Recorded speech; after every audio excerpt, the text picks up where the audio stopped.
얘들아 반갑다. 이번 주에 여러분들 볼 수 있을 줄 알았더니 또 연기됐어요. 안타깝습니다.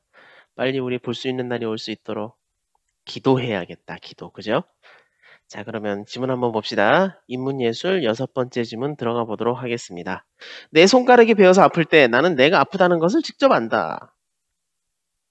다시 말해서 나의 행동이나 나의 느낌의 대상이 되는 것에서 추론하는 것이 아니라 아픔을 직접 안다. 뭐 굉장히 당연한 얘기죠.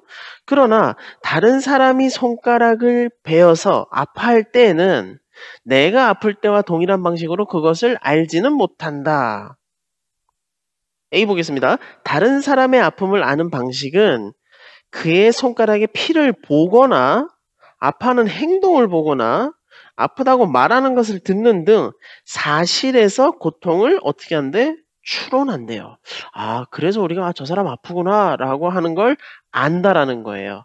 자, 첫 번째 문단. 자, 역시 뭔가 관심을 환기하는 내용이 나타나 있죠? 자, 그러면 어떻게 이어지는지 한번 봅시다. 두 번째 문단. 다른 사람이 아프다는 것을 직접 알지 못한다는 것에서 내가 가지고 있는 마음을 다른 사람도 가졌을지 의심하는 철학적 문제를 다른 사람의 마음 문제라고 부른다. 형광펜으로 표시했는데 우리 문제에서도 벌써 2번 나왔었죠. 이 다른 사람의 마음 문제가 아마 이 지문의 핵심 포인트인 것 같아요. 왜? 두 번째 문단이면 본문 문단인데 본문 문단에서 박스 쳐놓고 문제까지 나왔죠. 이제 이가 어떻게 진행이 되는지 같이 한번 살펴볼게요. 여기서 다른 사람이 아프다라는 것을 직접 알지 못한다라는 것은 다른 사람이 사실은 아프지 않은데 아프다고 거짓말을 하거나 거짓 행동을 한다는 뜻이 아니다라고 돼 있어요. 즉 거짓은 아니라고 얘기하는 거예요. 이어서 볼게요. 다른 사람의 진실을 말하고 있다고 하더라도 다른 사람도 나와 같은 방식으로 생각하고 느끼고 의식한다는 것을 곧, 자, 여기 잘 보세요. 마음을 갖는다라는 것을 의심하는 것.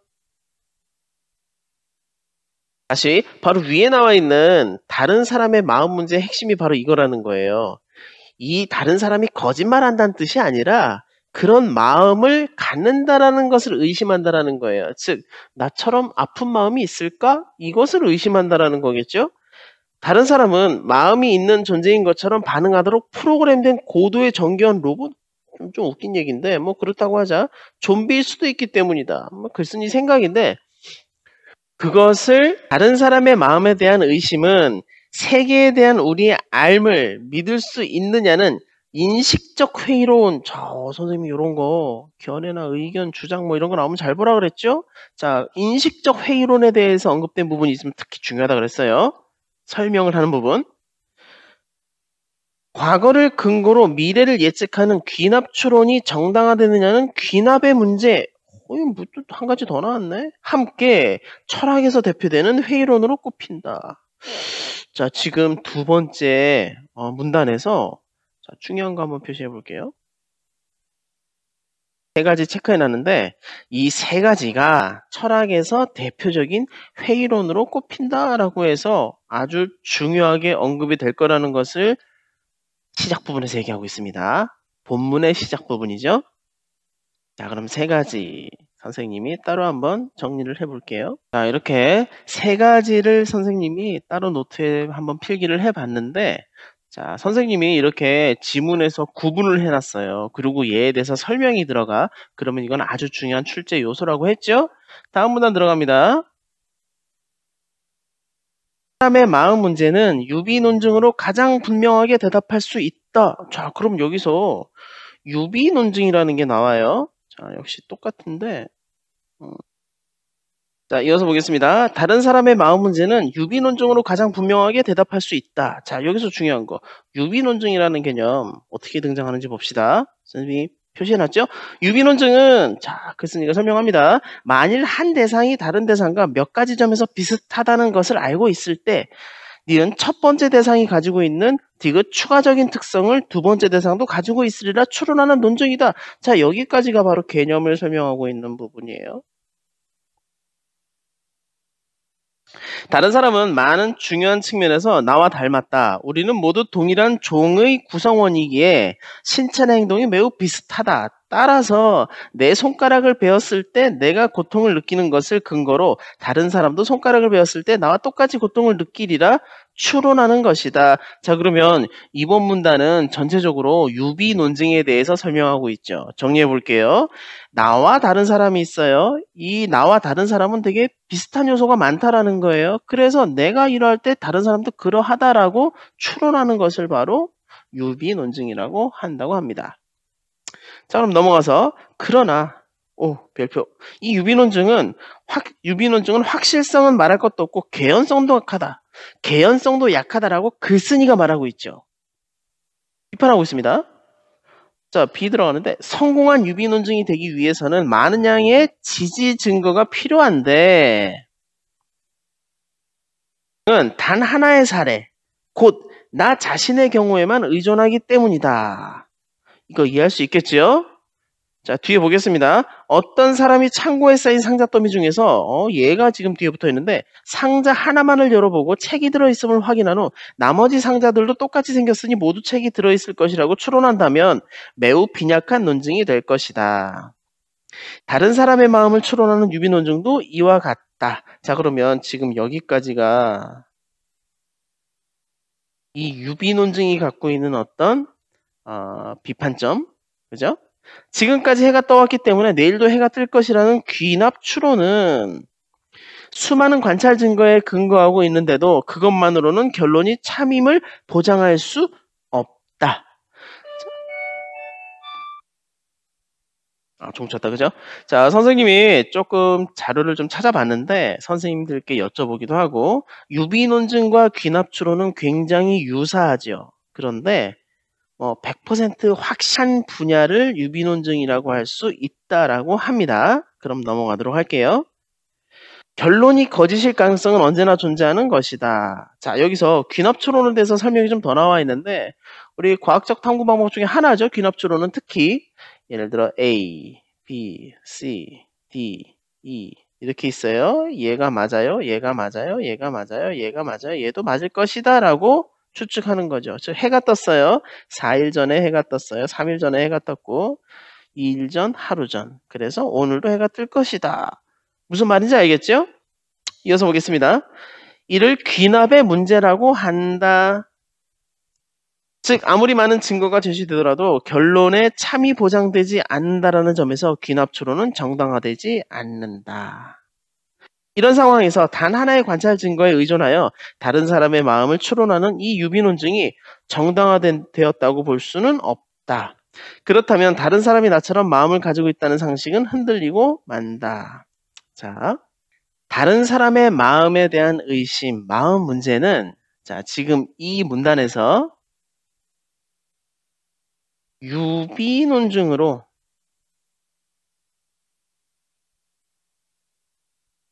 대답할 수 있다라고 얘기를 하고 있어요. 그런데 그 밑에 내용들을 보면 여러분들 보면은 첫째 줄부터 이 유비 논증은 비판을 받고 있죠. 글쓴이가 이것을 비판합니다. 자, 개연성이 매우 부족하다고 얘기하고 있죠.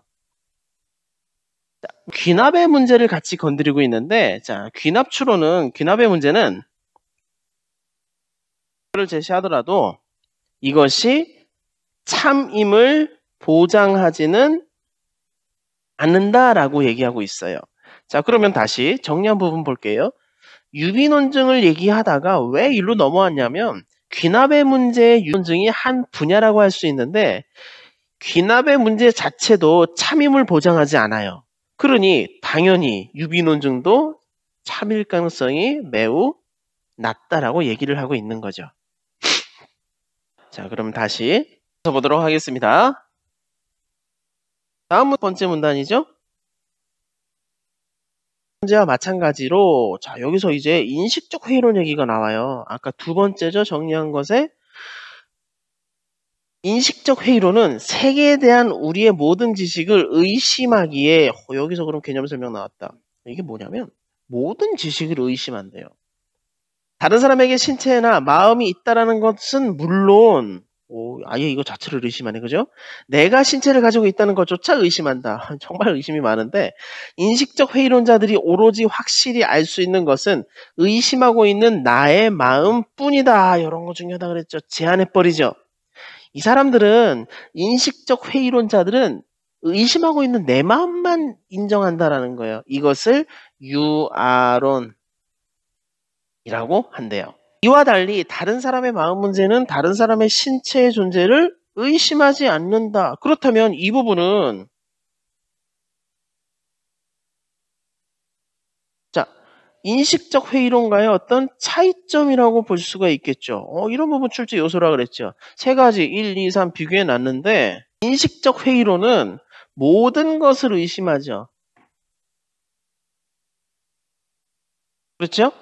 의심하는 나의 마음을 빼고는 모든 것을 의심한다라는 거예요. 그런데 이에 비해서 다른 사람의 마음 문제는 다른 사람의 신체의 존재를 의심하지는 않는다라는 거예요. 자, 지금 이 부분에서 이 둘 사이의 어떤 차이점 확인할 수 있었습니다. 다만 다른 사람이 마음을 가지고 있다라는 것을 의심할 뿐이다. 그러면 여기 한번 볼게요. 다른 사람이 마음을 가지고 있다라는 것, 이것만 의심한다라는 거네. 사람의 마음 문제는 모든 것을 의심하는 인식적 회의론과 달리 다른 사람이 마음을 갖고 있다라는 것, 이것만 의심한다라는 점에서 큰 차이가 있다라는 거. 겉으로 드러나는 행동에 불과하다고 주장하는 행동주의. 여기서 개념들이 굉장히 많이 나오는데 다른 사람의 마음 문제는 손쉽게 해결된다. 그러면 이 부분은 이제 해결 노력으로 첫 번째 나타난 게 바로 행동주의입니다. 로 드러난 행동만으로 그 사람의 마음을 추론할 수밖에 없기에 다른 사람의 마음 문제가 생겼는데 행동이 곧 마음이라고 한다면 자, 행동이 곧 마음이래요. 행동주의에서 얘기하는 거죠. 문제가 사라지기 때문이다.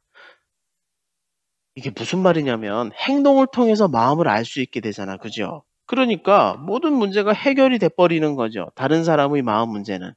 그런데 중요한 거 그러나 마음에 관한 이론 중 행동주의는 그리 설득력이 있는 이론이라고 보기 어렵다. 자, 여기선 글쓴이의 주장이 굉장히 뚜렷하게 등장을 하죠. 그거 좀 이상하다 이 얘기예요.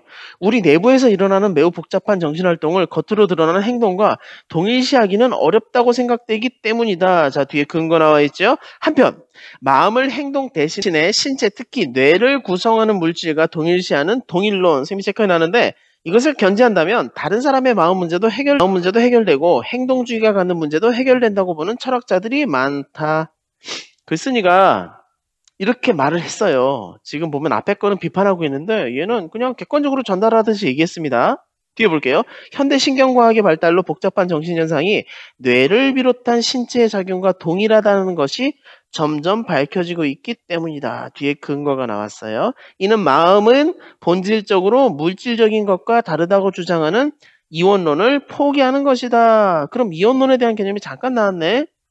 물질적인 것과 다르다고 주장하는 이원론. 이것을 포기한대요. 바꿔 말하면 마음은 물질과 다르지 않다라는 게 바로 동일론이겠죠. 자, 이렇게 해서 질문 한번 같이 봤습니다. 잠깐 정리 한번 해볼게요. 두 가지가 나와 있죠. 독서지문에서 선생님이 항상 하는 얘기인데 글쓴이의 견해 주장을 한번 잘 따라가 보라 그랬죠. 행동주의는 개념이 어떻게 언급이 되어 있냐면 마음은 겉으로 드러난 행동에 불과하다. 의 특징인데 글쓴이가 대놓고 얘기하죠. 얘는 어떻다? 설득력이 없다라고 이렇게 얘기하고 있죠. 자, 그런데 그 뒤에 언급된 게 바로 이 동일론입니다. 동일론은 핵심만 얘기하자면 마음은 신체, 특히 뇌를 구성하는 물질과 동일시 된다라는 거예요. 정리를 해봤어요. 이러면서 우리 처음에 문제를 제기했던 다른 사람의 마음 문제에 대해서 마지막 문단에서는 해결하려는 노력까지 언급되면서 지문이 끝났습니다.